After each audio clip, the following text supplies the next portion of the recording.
مسیح یسوع میں آپ سب کو سلام۔ خداوند کے زندہ کلام میں سے آج ہم دیکھیں گے مقدس متی کی انجیل، اس کا 4 باب اور اس کی 4 آیت۔ کلام میں یوں مرقوم ہے کہ آدمی صرف روٹی ہی سے جیتا نہ رہے گا بلکہ ہر بات سے جو خدا کے منہ سے نکلتی ہے۔ عزیزو، میں آپ کو بتانا چاہتا ہوں کہ جس طرح ہمیں اپنی جسمانی خوراک کی ضرورت ہے، ہم جسمانی طاقت کے لیے جسمانی خوراک کو حاصل کرتے ہیں، اسی طرح روحانی طاقت کے لیے کلام کی ضرورت ہے۔ اگر ہم کلام کو اپنی روزمرہ زندگی کا حصہ نہ بنائیں اور کلام کو ہم نہ پڑھیں تو ہم ایمان میں کمزور ہو جائیں گے، اور ایمان میں کمزوری کا مطلب ہے کہ شیطان ہم پر غالب آ جائے گا، اور اگر شیطان ہم پر غالب آئے گا تو ہمیں بہت ساری مشکلات کا سامنا کرنا پڑے گا۔ ان مشکلات سے بچنے کے لیے ہمیں چاہیے کہ ہم کلام کو اپنی روزمرہ زندگی کا حصہ بنائیں۔ جس طرح ایک دفعہ کھانا کھا لینے سے آپ کئی دنوں تک، کئی ہفتوں تک زندہ نہیں رہ سکتے، اسی طرح ایک دفعہ کلام کو پڑھ لینے سے آپ کئی دنوں تک، کئی ہفتوں تک اپنے ایمان میں مضبوط نہیں رہ سکتے۔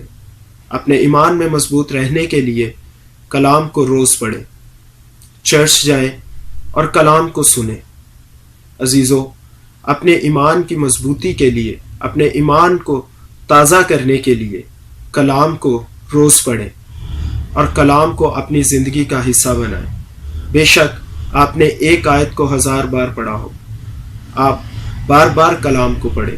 ایک وقت ایسا آئے گا کہ ایک ہی آیت آپ نے کئی بار پڑھی ہو، لیکن وہ آیت کے وسیلے آپ کو برکت ملے گی اور خدا آپ کے سامنے مکاشفات کو کھولے گا، نئے بھیدوں کو کھولے گا، اور ہو سکتا ہے کہ وہ آپ کے موجودہ حالات کے لیے ضروری ہوں۔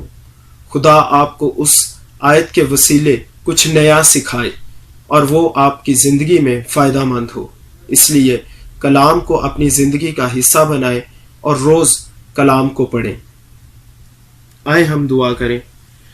قدوس قدوس رب الفواج خدا، آسمان اور زمین کے خالق اور مالک، میں تیرا شکر کرتا ہوں اس دن کے لیے کہ تو نے ہماری زندگی میں بخشا۔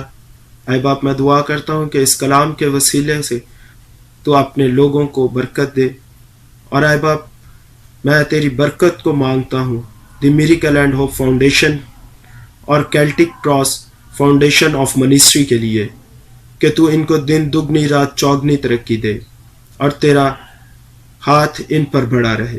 یہ سب کچھ مانگ لیتے ہیں تیرے پیارے بیٹے اپنے خداوند یسوع مسیح کے وسیلہ سے، آمین۔